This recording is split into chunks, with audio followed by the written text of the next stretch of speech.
그리스도인들이 가장 그리스도인답게 사는 게 무엇일까?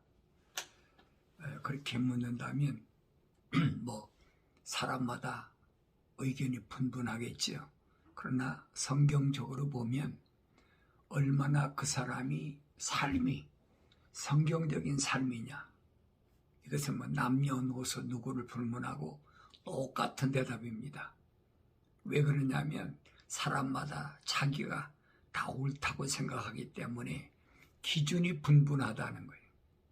내 기준은 여기고 내 기준은 이거고, 그러니까 의견이 분분하지요. 근데 성경은 성경을 중심으로 해서 그 사람이 얼마나 하나님의 약속을 믿고 하나님 명령에 순종하는 삶을 사느냐. 그래서 사람들에게 인정받을진 몰라도 하나님께 인정받는 삶을 사는 사람들이 그리스도인이라. 그래서 사도 바울이 안디옥에 가서 1년 동안 사역했을 때 안디옥 사람들이 그들은 참으로 그리스도인들이라 그렇게 말한 것을 우리가 성경에서 볼 수가 있습니다. 그러니까 내가 세상 사람들에게 착하고 좋은 사람으로 인정받느냐, 그렇지 않으면은 세상 사람들에게 내가 박해받고 좀 모자란 사람으로 그렇게 인식돼도 하나님께 인정받는 삶을 사느냐 하는 것이 그리스도인의 삶의 초점이 되어야 된다라고 내가 여러분에 말씀드리는 겁니다. 그래서 주님이 말씀하신 걸 보면 그렇습니다. 내가 그들에게 아버지의 말씀을 주었더니 세상이 그들을 미워하였나이다. 이는 내가 세상에 속하지 아니한 것 같이 그들도 세상에 속하지 아니하였기 때문이옵니다. 그렇습니다. 내가 그들에게 누구요? 하나님의 사랑의 호흡이 들어간 사람, 주님이 선택한 그 사람들에게 하나님 말씀을 주었더니 입니다. 세상이 그들을 미워하였나이다.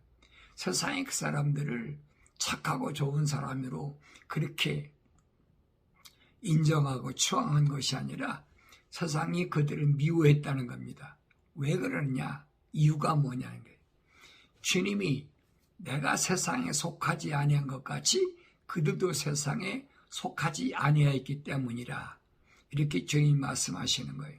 그러니까 세상에 속한 사람은 세상 사람이 좋아하고 세상 사람이 그 사람을 위대하고 그 사람이 참 착한 사람이라고 할지 모르지만은 하나님의 말씀을 받은 사람들은 세상에 절대 좋아하지 않는다는 겁니다. 그래서 사도 바울 같은 사람도 그래요. 사울이었을 때는 이스라엘의 민족을 위해서 무언가 자기가 이스라엘이 독립을 위해서 로마가 세상을 지배할 때니까 그러니까 민족의 앞장을 서서 젊은 청년 사울이 얼마나 열심을 냈는지 통치자까지 사울을 가리켜서 그러잖아요. 벨렉스라는 그 총독이 뭐라고 그럽니까? 사울아, 네 지식이 널 미치게 했다. 그렇게까지 지적하잖아요.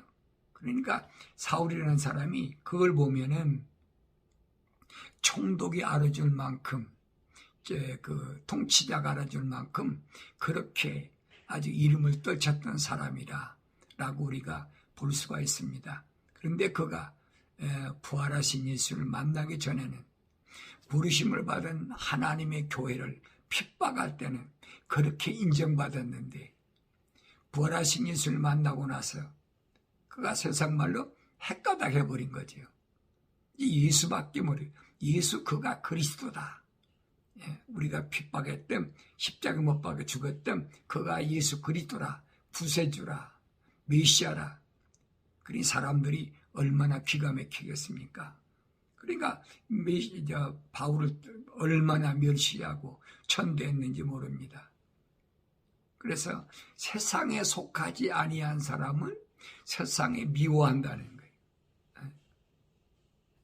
그러니까 같은 동족들이 형제들이 뭐라고 그럽니까? 너는 세상에 살 자격이 없다. 최고 극단적인 미움의 표현이잖아요. 그러면 이렇게 세상에서 핍박받고 어려움 당하는 이들을 주님은 어떻게 해달라고 하나님 아버지께 기도하느냐?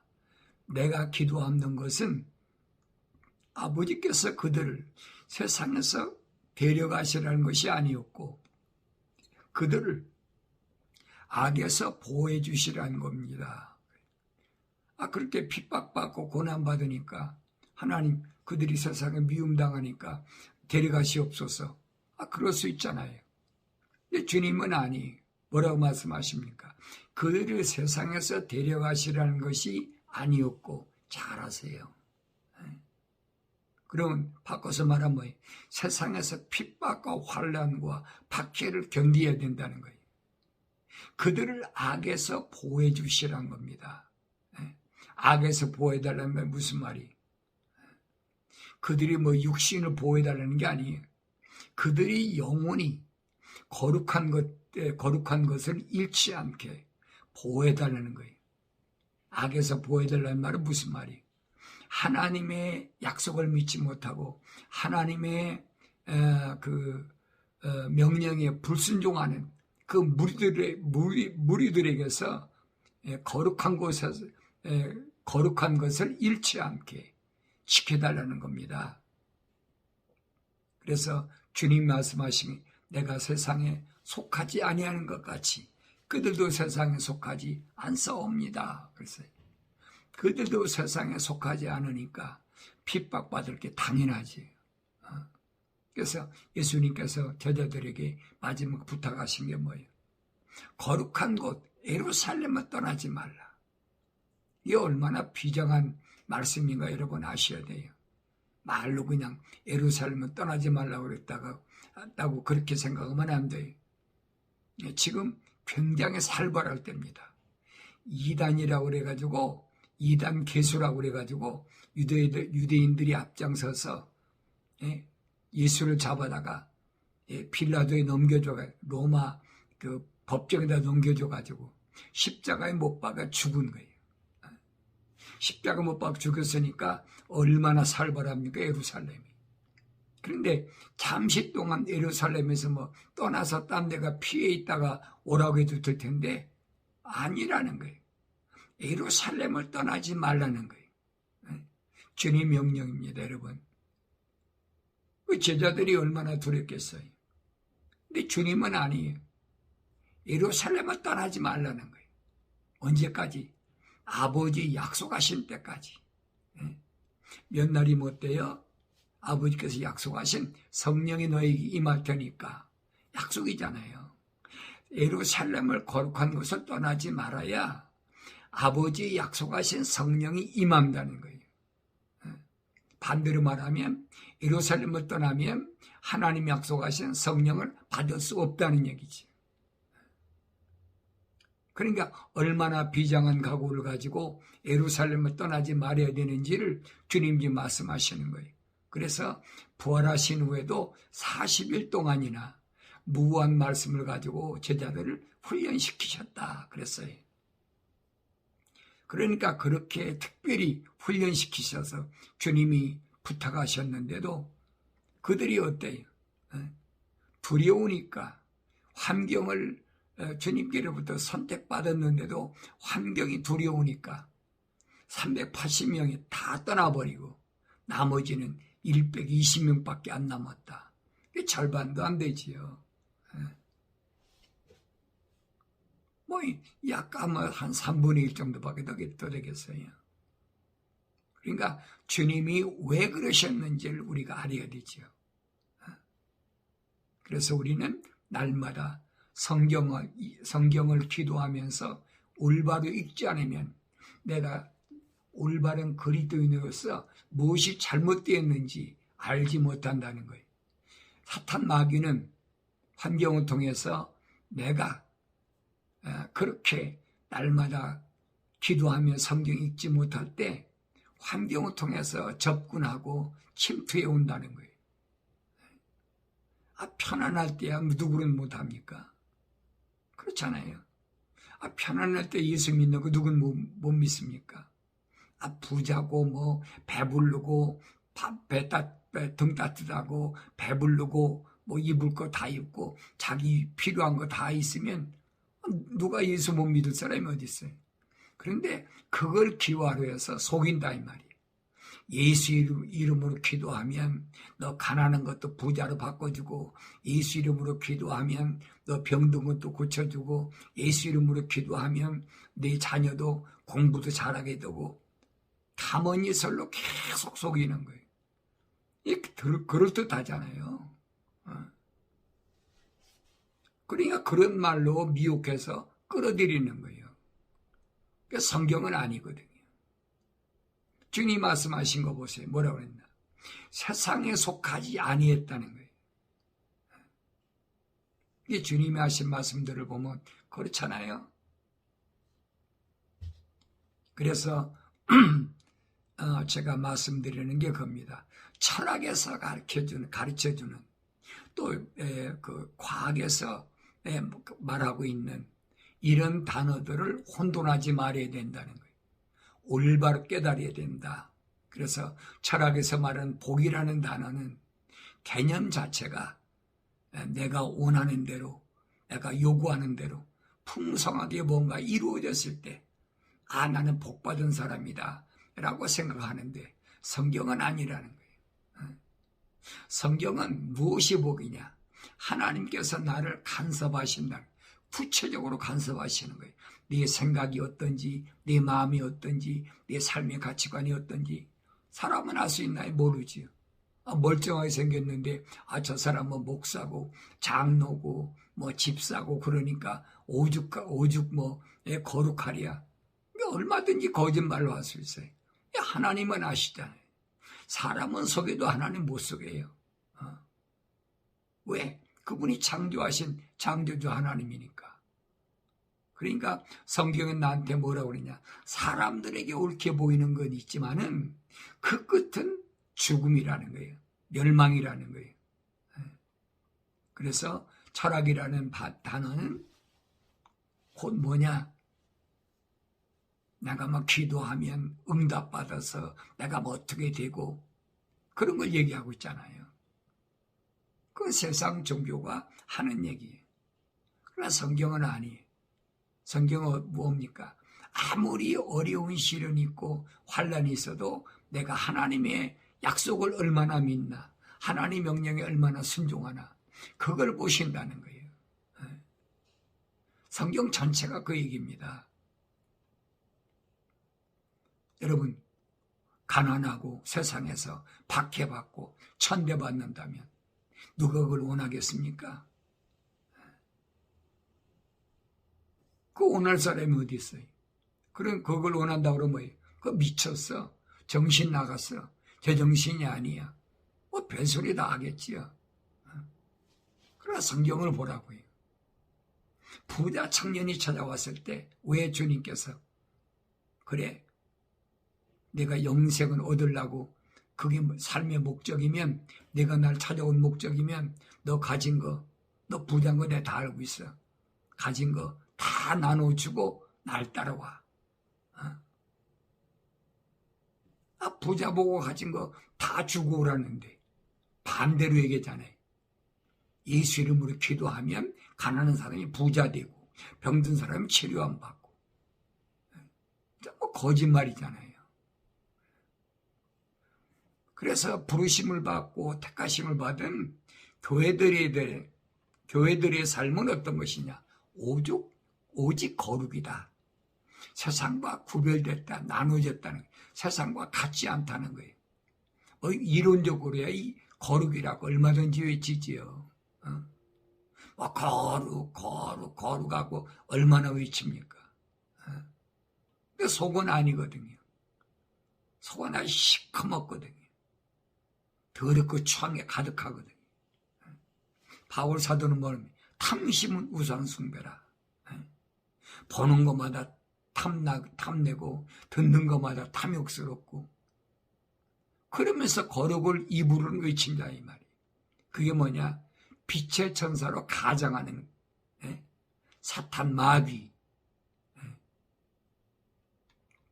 주님은 뭐라고 말씀하십니까?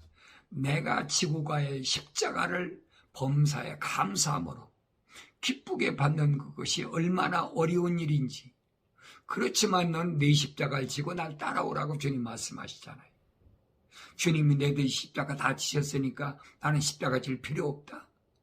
그럼 비성경적이에요. 사탄 마귀가 원하는 길이라고. 성경은 안 그렇게 되지.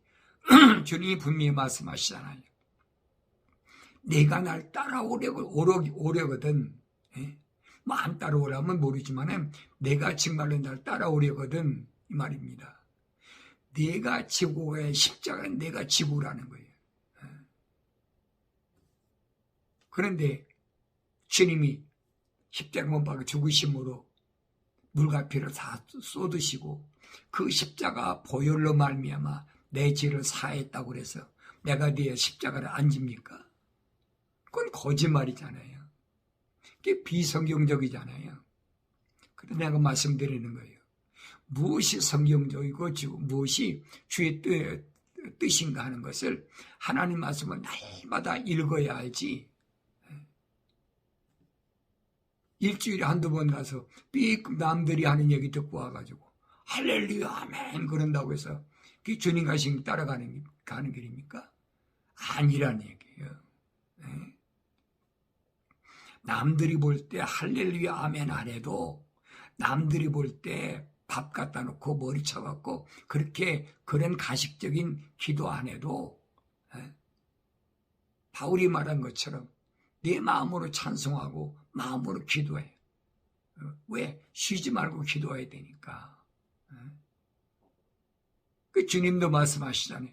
네 기도하려면 골방에 가서 은밀하게 하나님과 나와 1대1로 은밀하게 하라는 거예요.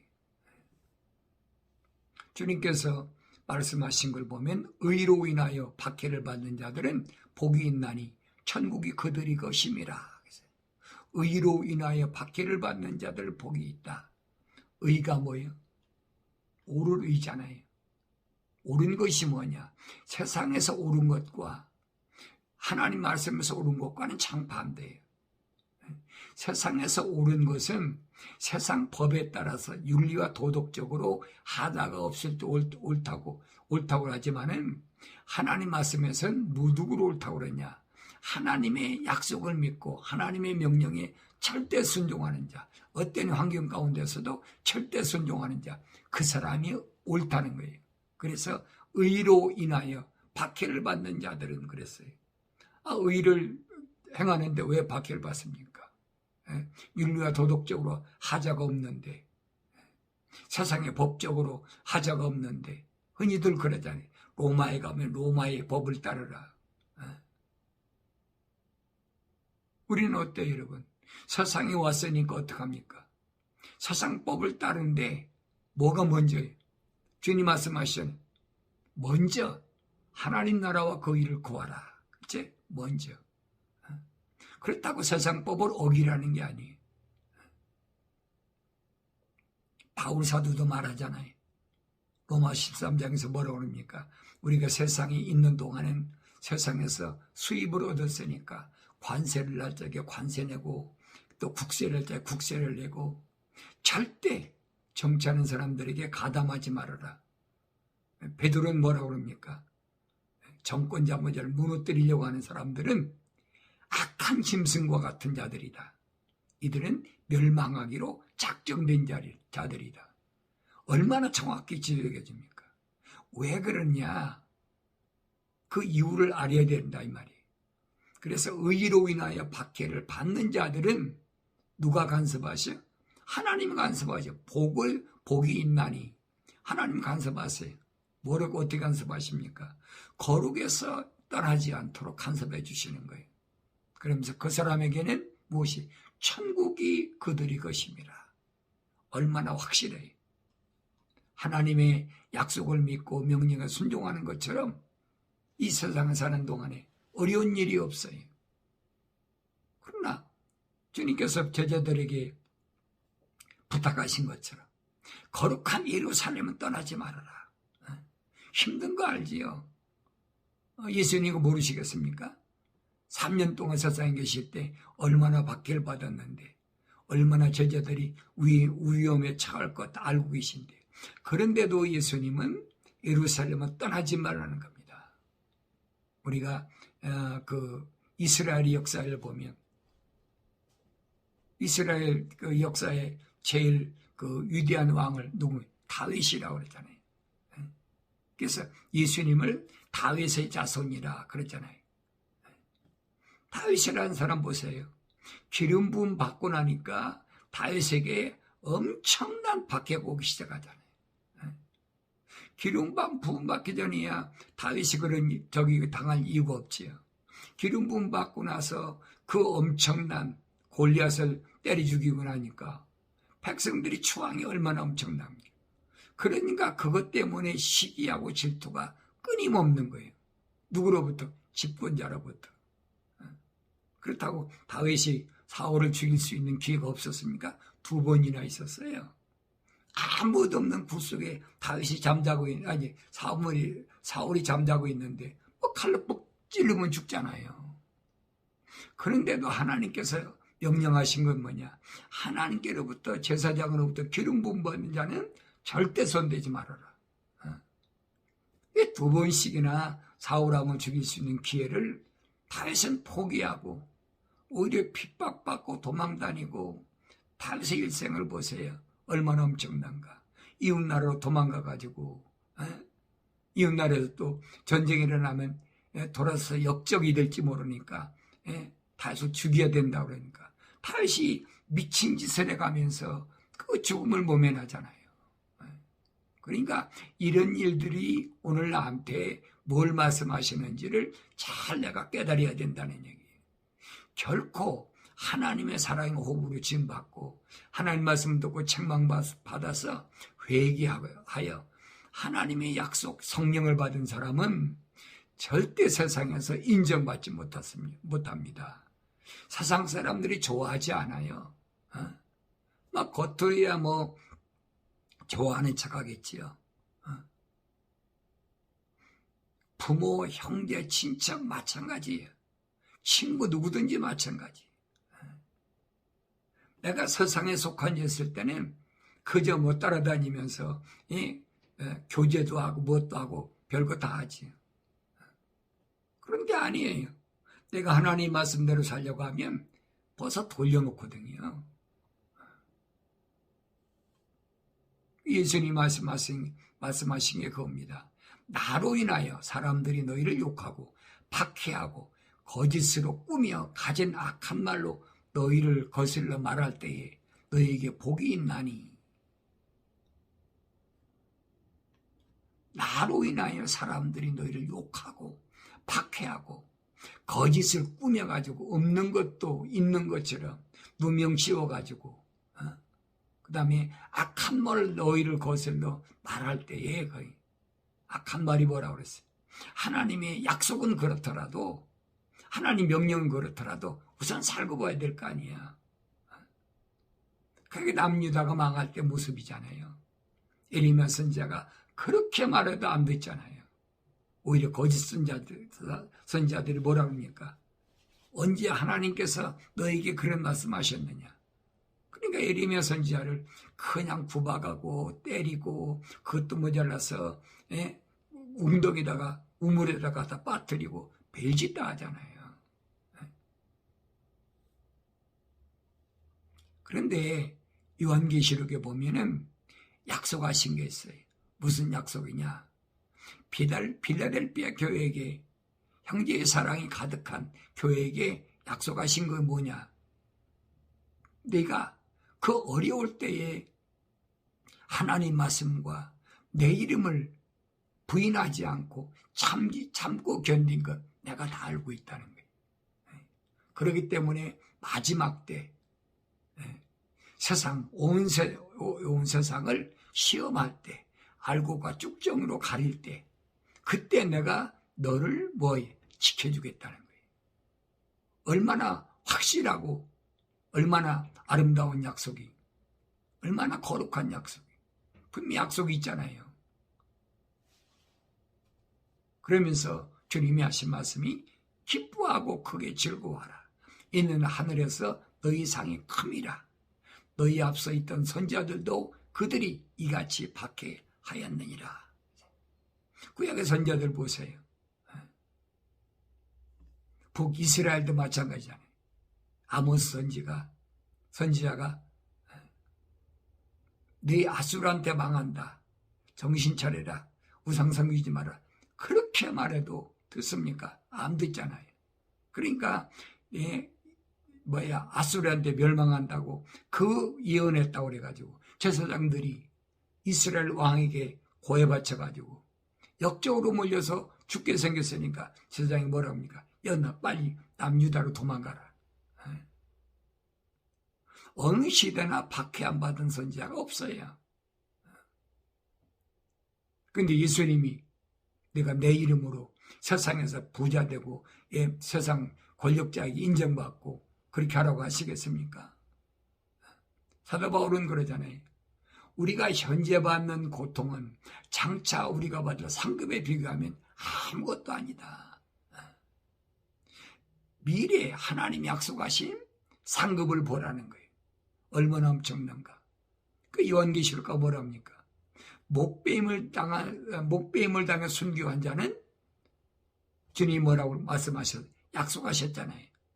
내가 7년 동안 그와 함께 통치하겠다. 주님 만왕의 왕이시면 분봉왕의 자격을 주겠다는 거예요. 세상에서는 비참하지요. 헐벗고 굶주리고 하다가 마지막에 가서는 목배임을 당한 순교를 했다. 얼마나 비참합니까? 두 증인 보세요. 전 3년 반 동안 말씀을 전하다가 비참하게 죽잖아요. 3년 반 지나서 마지막에 가서 순교하잖아요. 그리고 사흘 반 동안을 그 죽은 시체를 무덤에 당사지도 못하게 구경꾼들에게 구경하게 하는 거예요. 그러니까 사방에서 와서 보고 서로 좋다고 뭐라고 그럽니까? 서로 선물을 준다고 그래요. 선물을 교환한다. 하나님의 종이 죽었는데 그게 지금 선물 교환할 때니까 세상은 그렇다는 얘기예요. 그러나 분명한 것은 사흘 반 후에 하늘에서부터 하나님의 거룩한 영이 내려와서 그들 안에 들어가니까 그들이 부활했다. 그러면서 하늘에서 이리 올라오는 소리와 함께 하늘로 올라갔다. 그때 그들이 다 목격한다고 그랬잖아요. 그 약속을 내가 읽었을 때 믿어져야 된다는 겁니다. 주님 말씀하신 게 뭐예요? 영이 가난한 자들은 복이 있나니 천국이 그들이 것이며. 영이 가난하다. 이게 무슨 뜻일까?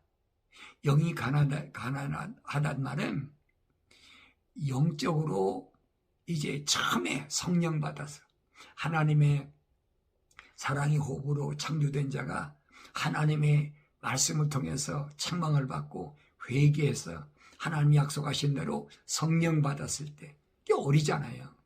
처음에 성령 받았으니까. 사도 바울이 히브리서에 뭐라 합니까? 이 멜기세덱에 대해 설명하면서 그랬습니다. 내가 너희를 성인처럼 대하지 않고 어린아이처럼 대하는 것은 왜 그러냐? 너희가 아직도 어리다는 거예요.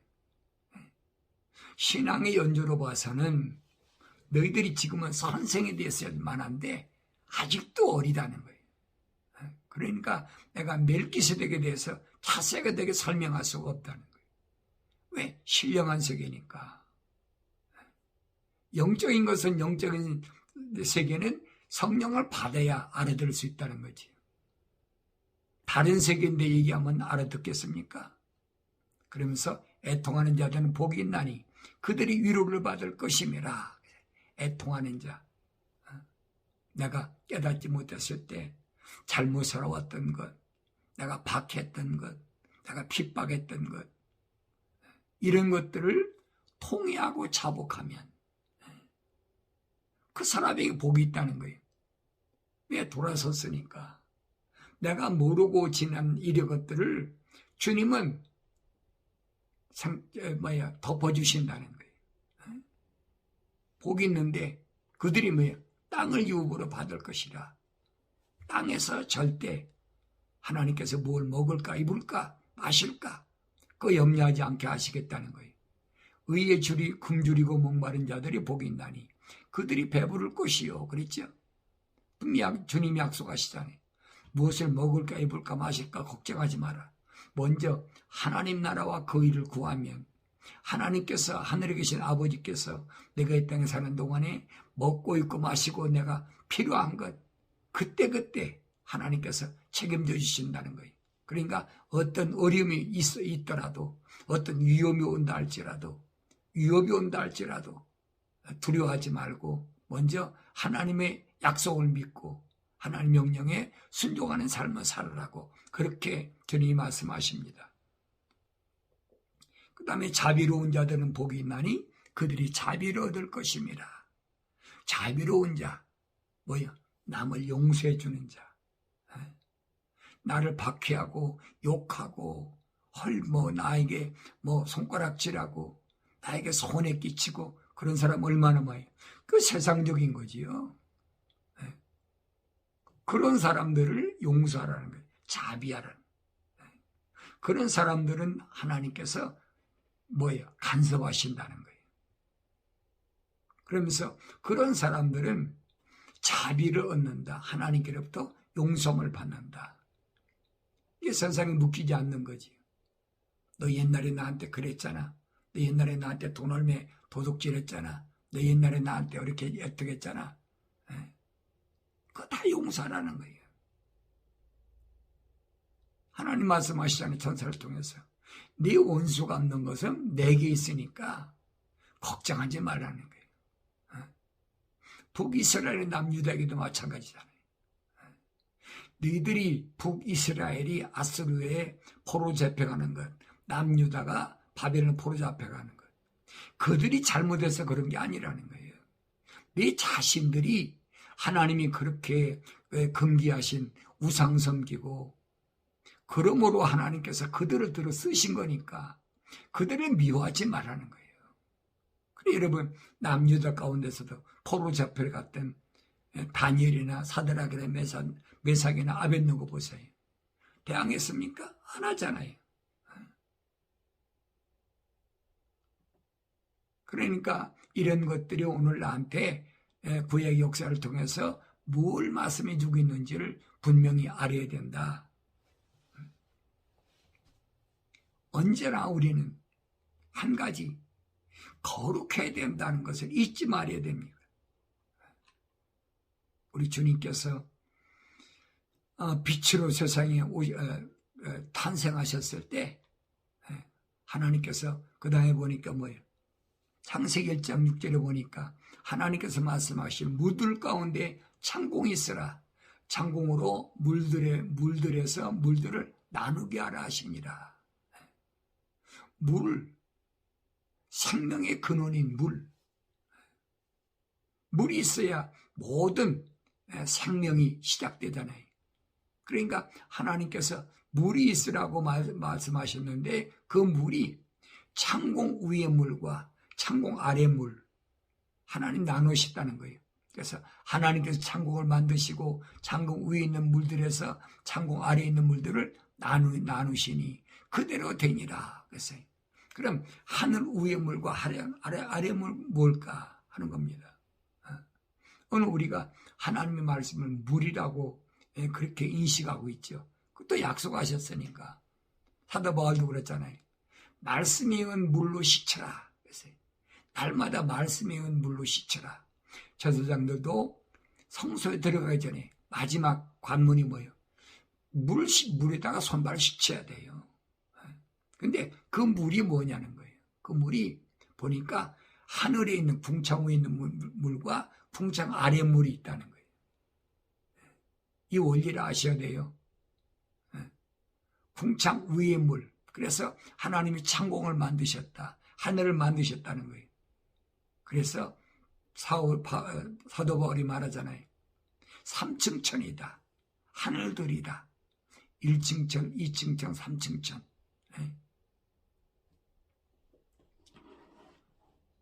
그래서 하나님께서 창공을 하늘이라 부르시니 저녁과 아침이 되니 둘째 날이니라. 이미 둘째 날에 하나님께서 하늘 위의 물과 하늘 아래 물로 나눠놨어. 첫째 날에는 빛과 어둠을 나누셨죠. 어둠의 주관자는 누구예요? 저 그리스도 루시퍼잖아요. 낮의 주관자가 누굽니까? 빛 대신 주님이죠. 하나님의 아들 예수. 이거 나눠졌잖아요. 그러니까 말씀도 나눠지는 거예요. 궁창 위의 물과 궁창 아래 물과. 오늘 부르심을 받은 교회들이, 선택받고 부르심 받은 교회들이 마실 물이 뭐냐? 궁창 위의 물을 마셔야 된다는 거예요.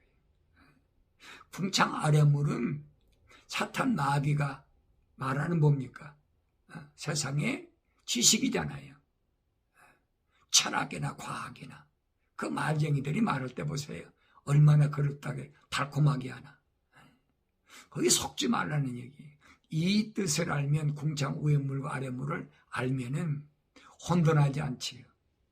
근데 이런 걸 모르니까 말씀을 읽어도 깨닫지 못하니까 계속 속고 지나간다는 거예요. 바울 사도는 에베소 지방에 있는 부르심 받은 교회들에게 뭐라고 말하고 있느냐? 이는 그가 교회를 말씀에 의한 물로 씻어 거룩하게 하시고 깨끗하게 하사 그랬어요. 누가? 예수 그리스도께서 부르심을 받은 교회 에클레시아를 뭘로? 말씀에 의한 물로 씻는다. 그 말씀이 뭐예요? 하늘의 물이잖아요. 궁창 위의 물. 주님 말씀하시잖아요. 내가 아버지 사람들에게 아버지의 말씀을 주었더니 하늘에 있는 말씀이잖아요. 그 말씀을 주었더니 그들이 믿었습니다. 믿었단 말이 거룩하게 됐다는 거지요. 그래서 깨끗하게 했다. 거룩하게 됐다. 세상과 같지 않다. 거룩하다는 말은 다른 말을 말하면 정결하다. 깨끗하게 됐다.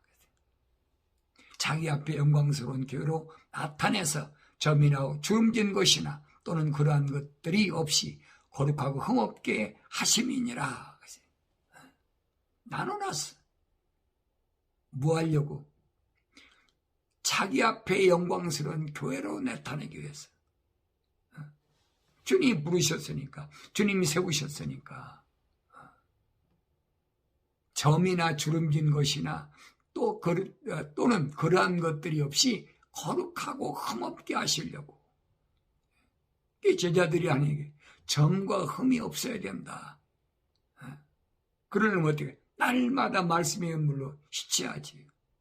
사람인데 여러분 보세요. 눈으로 보고 귀로 듣고 입으로 말하고 오감이 있는데 자칫 잘못하면 그 조그만 틈만 있으면 금방 사탄나게 달라들지. 그러니까 날마다 말씀과 기도로 거룩해지. 베레아 지방에 있는 부르심 받은 교회들처럼 말씀이 하나님 말씀은 그런가요? 우리가 날마다 하나님 말씀을 상고했다. 거기를 본받아야 된다 이 말이에요. 그래서 사도 바울은 히브리서에서 하나님 말씀은 어떤 거냐? 하나님 말씀은 살아있고 활력이 있어서 양날이 있는 어떤 칼보다도 예리하여 혼과 영과 그리고 관절과 곳으로 찔러 가르고 마음과 생각들과 의도를 판별하시느니라. 그게 하나님 말씀이. 내가 잘못 생각할 수 있어요. 잘못 마음 먹을 수 있어요. 환경 때문에. 그때마다 성령께서 성령이 모으신 이 말씀이 나로 하여금 깨닫게 해주시는 거예요. 그래서 말씀은 살아있고 활력이 있다. 살아있고 활력이 있다는 말은 움직인다는 거예요. 그래서 양날이 있는 어떤 칼보다도 예리해가지고 내 혼과 영과 그리고 관절과 골수란 말은 내 육신까지 다 찌르고 갈라서 내 육신 속에 있는 마음과 생각들과 의도를 뭐가 옳고 그른가 하는 것을 판별한다는 거예요. 얼마나 정확합니까? 그 어떤 피조물도 그분 앞에 나타나지 않는 것이 하나도 없나니 오직 만물이 우리가 회개해야 하는 그분 눈앞에 벌거벗은 채로 명백히 드러나게 되리라. 오직 만물이 하나님 창조하신 모든 것들이 우리가 회개해야 된다. 여기서 회개란 말은 돌이킨다는 얘기가 아니에요. 갚아야 될 걸 얘기하는 거예요. 회개. 아니 회개. 회개란 말은 리턴한다. 돌아서는 걸 말하지만 여기서는 회개한다. 카운터한다는 거예요. 세상에 빚진 것이 없이 만물이 다 한다는 거예요. 내가 세상에 있는 동안에 세상과 얽힌 게 뭐가 있나? 빚진 게 있으면 하나도 없이 다 갚으라는 거예요. 주님 말씀하신 그대로요. 우리가 회개해야 하는 그분의 눈앞에 벌거벗은 채로 명백히 드러나게 되느니라. 뭘 가리겠어요? 뭘 감추겠어요? 하나님 앞에 뭘 감추겠어요? 감출 수가 없어요. 그래서 우리는 날마다, 지혜로운 사람은 날마다 말씀을 읽고 기도하고 하나님 말씀에 내가 무엇이 잘못됐는지를 오늘 하루를 매 순간마다 점검하면서 깨끗하게 흠과 점이 없는 신부로서의 올바른 삶, 그 삶을 요구하고 있다는 사실을 올바로 깨닫는 것이, 그것이 은혜 중에 은혜다 하는 것을 우리가 올바로 깨달아야 될 줄로 믿습니다.